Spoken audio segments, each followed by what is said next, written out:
The spontaneous nature of just packing up one bag and moving to a new city without really any plan sounds super sexy, right? And the reality of it is it's an absolute nightmare. So in this video, I'm going to be explaining to you, I'm going to be giving you six tips you should know before moving to Chicago, Illinois.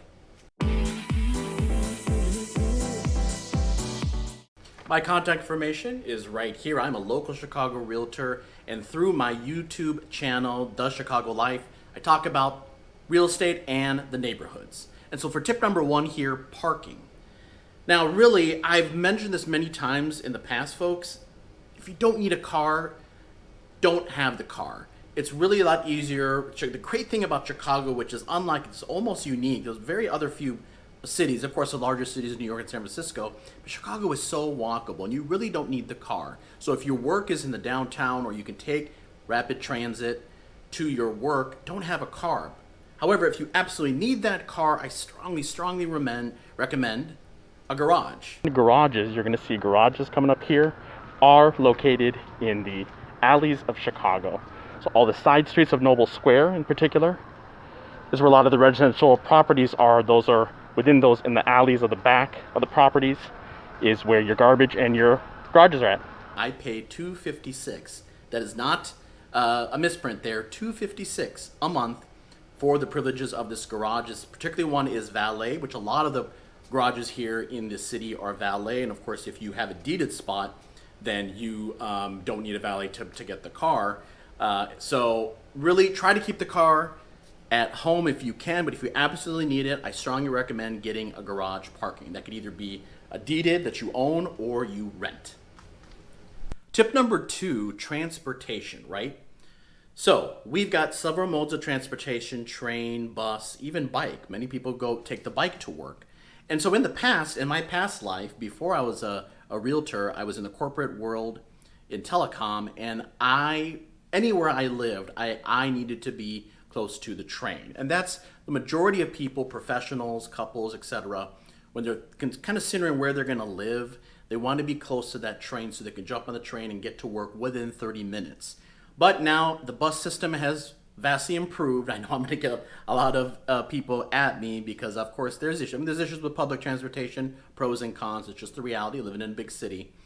And so if you don't mind the bus, then of course live by the bus. If you take the bike, be close to the bike. So that's really important to understand the transit. We have a color-coded system, multiple lines. You're going to see a map here: yellow, your browns, your greens, etc., red. So that is going to be really important, and you want to be within a couple of blocks. If you don't have that train, then you need to be relatively close to a bus. I do not recommend doing bus to train. It sounds idealistic, but just you're probably going to be late to work if you do that.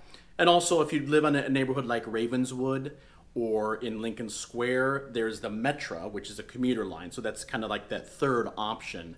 But transportation, you should really understand that. Reach out to me. There's bike lanes. If you happen to take the bike and you can do that to work, reach out to me and I can kind of help you kind of negotiate that as far as where to live. But transportation is tip number two. You need to know it. Groceries. Something as mundane as groceries. That is a convenience thing. So very similar to the transportation tip.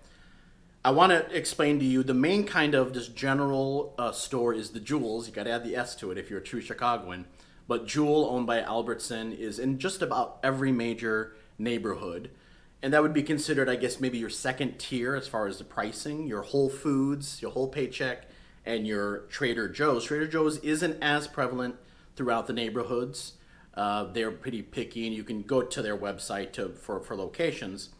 Those two are your kind of your first tier as far as pricing, and then of course Mariano's, which used to be a Kroger under the Kroger brand. Mariano's is very similar to Jewel. So those are your kind of four options, and of course that will influence you because the last thing you want to do, particularly if you don't have that car, is you want to have to walk 15-20 minutes. So that would be important. So having that public transportation kind of close by to your work, and then having groceries for convenience. You can grab a couple of stuff if you like to cook and then head home. Understanding that. But the good news is in the majority of the neighborhoods, you're going to have at least that Jewel at minimum. And if you're lucky, you would have a Whole Foods and or a Trader Joe's. Tip number 4, the grid. So, Chicago is based on a grid system. Around Madison in the downtown is 0. And as you become more of a Chicagoan, you really understand it in 100 increments, 100, 200, 300. Kind of understanding that will really help you out. Because if you look at something on Google and it says, oh, it's maybe under a mile or 0.8 miles, well, that doesn't seem that bad. But like driving, that could take 15, 20 minutes depending on traffic. And walking, that could take, if not longer, depending on what route you take. So understanding that, and it's also going to make a lot more sense when I discuss tip number 5. But yeah, understanding that grid system can go a long ways to kind of know, okay, 2600 is Wrightwood and 2800 is Diversey. And roughly you see it's about a block. It's really kind of also depends on how fast you're walking. But every 100 increment is about a block. So obviously if it's like 2600 and 2800, 2 blocks, probably take you about 5 minutes. But really understanding that grid system can go a long way and kind of just spatially and figuring out logistics for knowing that before moving to Chicago. So once you understand that grid system, folks, really this kind of next one here, the beach life or not. Don't forget, you really can't live on the east side, because then you'll be in the lake. Well, that'd be really cool, I guess, if you live on a boat. There are portions on River East and near East Side, kind of close to Millennium Park. However, mainly east. It's really simple. East is a lake, and everything west of that is property. And so once you understand those increments, you can kind of figure out, okay, I can be roughly, at 1,000, like 1,000 west, for example, Sheffield, and that I would consider not that far to the lake. 10-minute roughly bike ride, getting on the bike. If you want to walk, you're going to have to be closer east.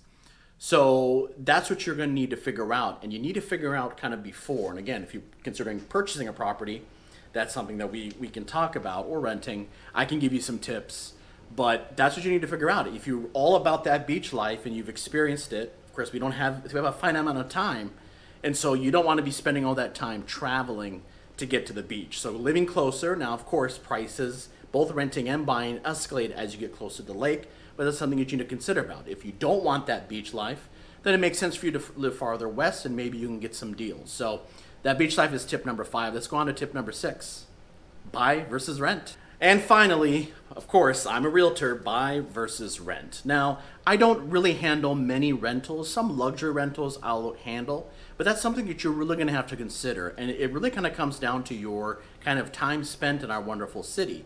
If you have pretty strong plans to establish roots here and you can see yourself, envision yourself, I know it may be tough, staying longer periods, 5, 7, 10 years, then absolutely, let's get together, let's devise a plan. I can connect you with my lender partner, and let's find you that home of your dreams.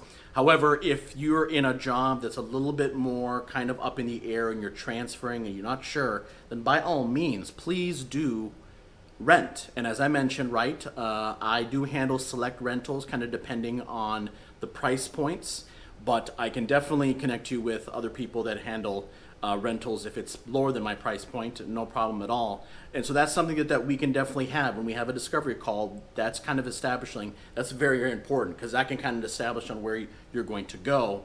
So this has been the 6 tips that you should know before moving to Chicago, Illinois. I am, of course, Anant Deoras, AD and EXP Realtor. Don't go. I've got some great videos here for you to watch. Any other topics you want, please comment below. And I look forward to hearing from you very, very soon.